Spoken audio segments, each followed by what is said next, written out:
কুমিল্লা উপমহাদেশের প্রাচীনতম এক শহর। ৩,০৮৭.৩৩ বর্গ কিলোমিটার আয়তনের এই জেলাটি শিক্ষা, শিল্প, রেমিটেন্সে দেশসেরা।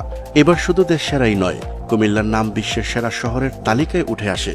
কুমিল্লা কিভাবে হয়ে উঠল বিশ্বসেরা, কি আছে এই জেলাতে যা অন্য জেলায় নেই, তা জানাবো আজকের এই ভিডিওতে।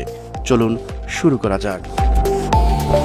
গত মঙ্গলবার অক্সফোর্ড ইকোনমিক্স ১৬৩টি দেশের ১,০০০ শহরের তালিকা প্রকাশ করেছে। এতে শহরগুলোর মূল্যায়ন করা হয়েছে কয়েকটি ক্যাটাগরিতে। সেগুলো হলো অর্থনীতি, মাথাপিছু জিডিপি, কর্মসংস্থান, প্রবৃদ্ধি, শাসন পদ্ধতি, জীবনযাত্রার মান, পরিবেশ ও মানব সম্পদ। এতে ভারত, পাকিস্তান ও চীনের অনেক শহরের অর্থনৈতিক অগ্রগতির চেয়ে এগিয়ে রয়েছে ঢাকা ও কুমিল্লা। বাংলাদেশের ৮টি শহর এই তালিকায় স্থান পেয়েছে। তালিকায় সার্বিকভাবে ঢাকার অবস্থান ৫৪০তম এবং কুমিল্লার অবস্থান ৯৩৯তম।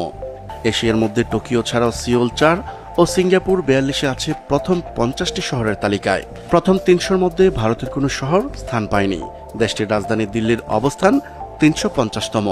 পাকিস্তানের ইসলামাবাদ শহরের অবস্থান ৫৭৮তম। এ তো গেল বিশ্বে কুমিল্লার অবস্থান। এবার আসা যাক কুমিল্লা কেন দেশসেরা।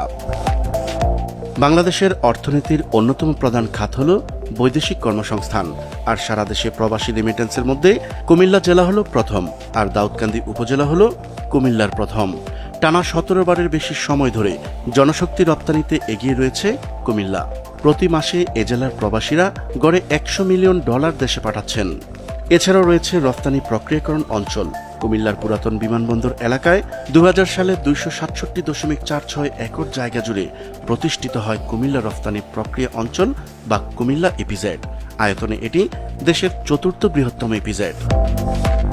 পর্যটন খাত। কুমিল্লা জেলার বিভিন্ন স্থানে অনেকগুলো দর্শনীয় স্থান ও অর্ধশতাধিক পুরাকীর্তি আছে। শালবন বৌদ্ধবিহার, ময়নামতি ওয়ার সিমেট্রি, বাংলাদেশ পল্লী উন্নয়ন একাডেমি, শাহ সুজা মসজিদ। বাংলাদেশে সাধারণভাবে কুমিল্লা একটি সমৃদ্ধ অঞ্চল হিসেবে পরিচিত। কুমিল্লা যেমন তার ঐতিহ্যের জন্য বিখ্যাত, তেমনি সুবিদিত পল্লী উন্নয়নের প্রশংসিত কুমিল্লা মডেলের জন্য। প্রিয় দর্শক, আজ এই পর্যন্তই। শুরু থেকে শেষ পর্যন্ত চেষ্টা করেছি কুমিল্লা জেলা কেন সেরা তার সঠিক তথ্য উপস্থাপন করতে। কোথাও কোনো তথ্যগত ভুল কিংবা আপনার পরামর্শ থেকে থাকলে তা কমেন্ট করে জানাতে পারেন। নিশ্চয়ই আবারও দেখা হবে নতুন কোনো বিষয় নিয়ে। ততদিন পর্যন্ত মহান আল্লাহ তাআলা সবাইকে ভালো রাখুক, সুস্থ রাখুক। আল্লাহ হাফেজ।